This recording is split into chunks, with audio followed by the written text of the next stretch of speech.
Herkese merhaba, ben Volkan Atılmezer. Bu videomuzda HoloLens Mars 300 kablosuz görüntü aktarıcıyı inceleyeceğiz.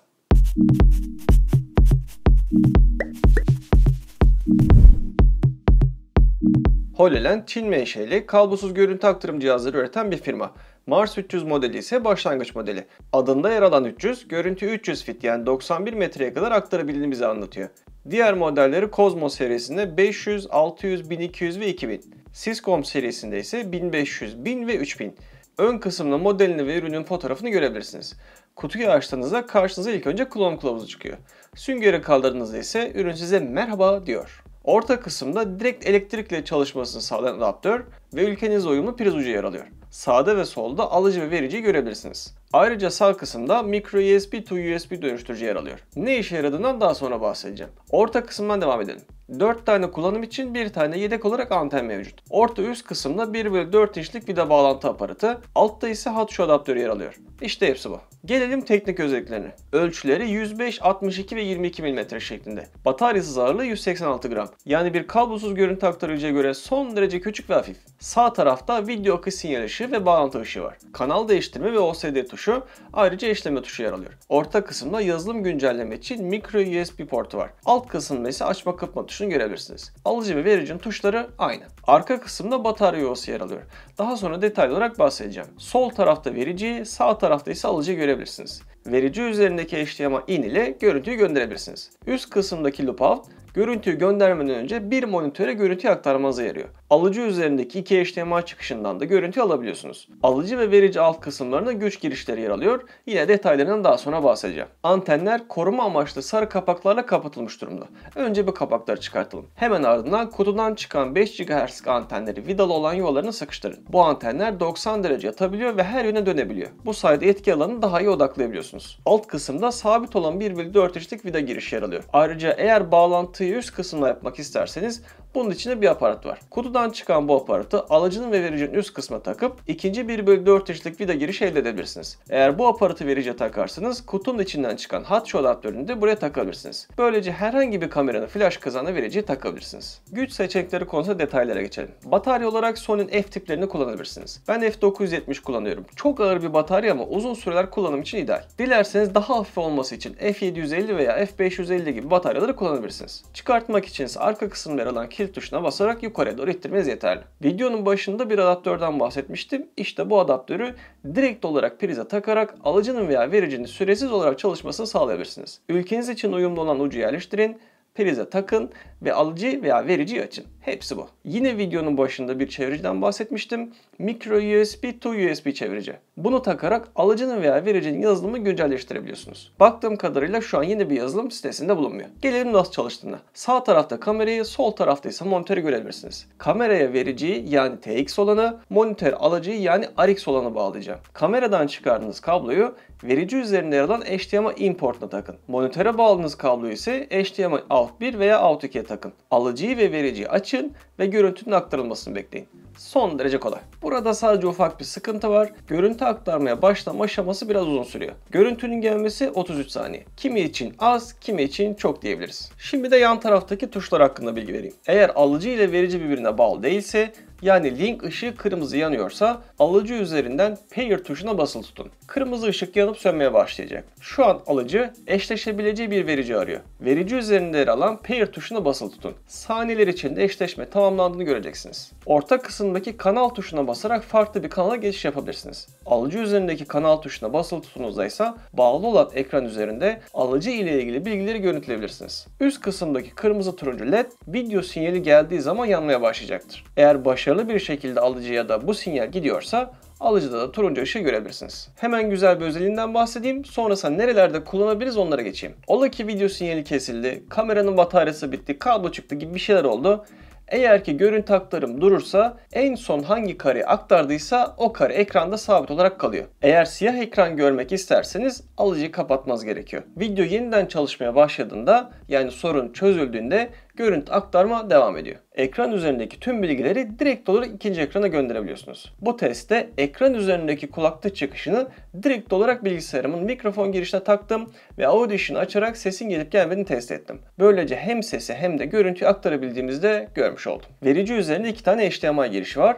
Bunlardan biri HDMI in, diğeri ise loop out. Loop out çıkışına ekran bağlayabilirsiniz. Bu sayede görüntüyü daha göndermeden görüntü hakkında bilgi elde edebilirsiniz. Alıcı üzerinde 2 tane HDMI çıkışı yer alıyor. Böylece 2 ayrı monitör kullanabilirsiniz. Hatta monitörünüzün HDMI çıkışı varsa bu görüntüyü dilediğiniz kadar çoğaltabilirsiniz. Yeri gelmişken söyleyeyim, 0.1 saniyenin altında görüntü aktarma gecikmesi var. Bunu da hareket testinde görebilirsiniz. Ancak bu süre bile mükemmel diyebiliriz. Mars 300'ün kullanım alanlarından en popüleri elbette gimbal'lar. Mesela Zhiyun Crane 3'ün yan tarafına takabilirsiniz. Hafif olduğu için çekim yapmak son derece kolay olacaktır. Hatta Mars 300'ü hafif kameralar için tasarlanmış olan Zhiyun BB Lab üzerinde de kullanabilirsiniz. Ufak bir tavsiye, bence gimbal üzerinde kullanacaksınız, kameranın flash kızağına takmayın. Çünkü bu hem ağırlık merkezinin yukarıya kaymasına hem de dengesiz bir yapıya sahip olmasına neden olacaktır. Farklı aparatlar kullanarak kullandığınız gimbal'ı yan taraflarına bir yere takabilirsiniz. Peki sadece kamera mı bağlayabilirsiniz? Tabii ki hayır. Mesela telefonunuza Lightning to HDMI adaptörü taktıktan sonra ekran görüntüsünü dilediğiniz monitöre aktarabilirsiniz. Bilgisayarınızın görüntüsünü Mars 300 kullanarak istediğiniz bir yere aktarabilirsiniz. Hatta sunum yaparken ortalarda kablo olmasını istemiyorsanız Mars 300'ü gönül rahatlığıyla kullanabilirsiniz. Ve hatta uydu alıcınızın görüntüsünü televizyon yerine Mars 300'ü kullanarak dilediğiniz bir yere aktarabilirsiniz. Şimdi iç ve dış mekan testlerine geçelim. İlk testte yan odadan çekim yapacağım. Arada bir duvar var ve kapı kapalı. Aslında çoğu sette olan olay bu diyebiliriz. Herhangi bir sorun yaşamadan görüntüyü mükemmel bir şekilde aktarıyor. Olayı biraz abartayım. 2 duvar ve bir çelik kapıdan görüntüyü aktarmaya başlayayım. Yani kapının önüne çıkayım kısacası. Hiç ummadığım bir şekilde neredeyse 10 duvarın içinden ve araya giren çelik kapılardan, modemlerden ve bir sürü elektrik hatlarından rağmen görüntüyü sorunsuz olarak aktarmaya devam etti. Tabii ki Mars 300'ün de bir sınırı var. Bir de sokağa çıkıp neler oluyor ona bakalım. Efendim, Haliç kenarında Levent Yıldız abimizle beraberiz. Sağ olsun bana bu test yaparken yardımcı olacak. Hatta aslında yardımcı oldu. Şu an sonradan çekiyoruz bunu ama çaktırmayın yani. Evet, testlere başlayalım o zaman. Hızlıca test ortamını göstereyim. Kameralardan bir tanesi sürekli olarak monitöre aktarılan görüntüyü kendi içerisine kaydedecek. Monitörün üzerine de alıcıyı bağladım. Mesafeleri kesin olarak ölçmek için de Bosch GLM-120C kameralı lazer metre kullanacağım. Vericiyi Zhiyun BB Lab üzerine takılı olan kameraya bağladım. Bu sayede yürürken oluşan titreşimi sizi rahatsız etmemesini sağlayacağım. Testleri de bu upuzun yürüyüş yolunda Haliç kenarında yapacağım. Hazırsak başlayalım. 25 metreye doğru gidiyorum. Şöyle arkayı da göstereyim. Levent abimiz sağ olsun bana yardımcı oluyor bu konuda. 25 metre çizgisine geldik. Şu an 25 metredeyiz. Herhangi bir sorun yok. Devam edelim. Tam burada kısa bir açıklama yapayım. Alt kısımdaki monitörün kenarına gelen karartı monitörün parlamaması için üzerine örttüğüm siyah örtü. Yani Mars 300'den kaynaklanan bir sorun yok. Devam edelim. Şöyle bir yandan da size İstanbul'un manzarasını göstereyim. Güzel güneşli bir gün. Perşembe pazarı tarafındayız. Evet, görüntü bir şeyler oluyormuş. Bir uyarı geldi. 50 metre çizgisini arıyorum şu anda. Evet, şu anda tam 50 metre çizgisindeyim. Görüntü kesilme durumu yok. Şu an hala normal her şey. Burada yine araya gireceğim. Görüntü buralarda donmaya başlıyor. Bunun sebebi sol tarafta yer alan güvenlik ofisi. Haliç boyunca güvenliği sağlayan ekiplerin çok sayıda telsizi görüntüyü maalesef etkiliyor. Bu etki alanından çıktığımda görüntü normale dönüyor. Ayrıca bir de telefon hatlarının birleştiği bir nokta var. Bilmiyorum ama belki o da etkili olabilir. Çünkü onu da geçtiğimde görüntü sorunsuz bir şekilde gelmeye devam ediyor. HoloLens ekran en son görüntü ne varsa orada kesecek. Şu an 70 metre çizgisini de geçtik çok rahat. Sinyali bozan bir şey varsa veya mesafe sınırı aşmaya başlıyorsa görüntü aktarımı iyice gecikmeli olarak gelmeye başlıyor. Şöyle döndüre döndüre devam edeyim ben. Şu an kaç metre? Evet, şu an itibariyle görüntü gitti.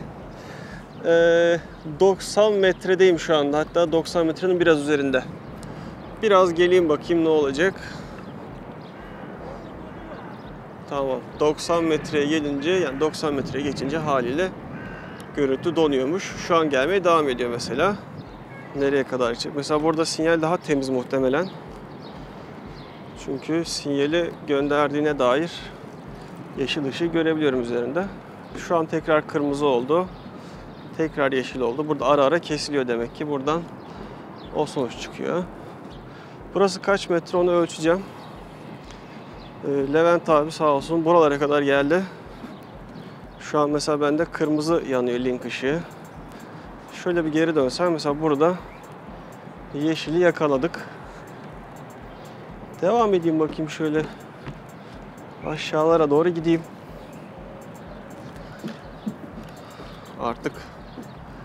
Artık görüntü burada tamamen kesiliyor. 163 metreye kadar az da olsa görüntüyü göndermeyi başardık. Güvenli çalışma mesafesi açık alanda 90 metre olan Mars 300 için rekor sayılabilecek mesafe. Yaptığım tüm testler ve kullandığım süre içerisinde HoloLens Mars 300'den beklediğim her şeyi gerçekleştirdim. Yani beni yarı yolda hiçbir zaman bırakmadı. Ki yaklaşık bir aydır kullanıyorum. Uzun lafın kısası, eğer bir görüntüyü kablosuz olarak 90 metre sınırı içerisinde bir yere aktarmak isterseniz HoloLens Mars 300 tam da size göre bir cihaz olacaktır. Bu videomuzda HoloLens Mars 300 kablosuz görüntü aktarıcıyı inceledik. Kanalıma abone olmayı unutmayın. Bir sonraki videoda görüşmek üzere, hoşça kalın.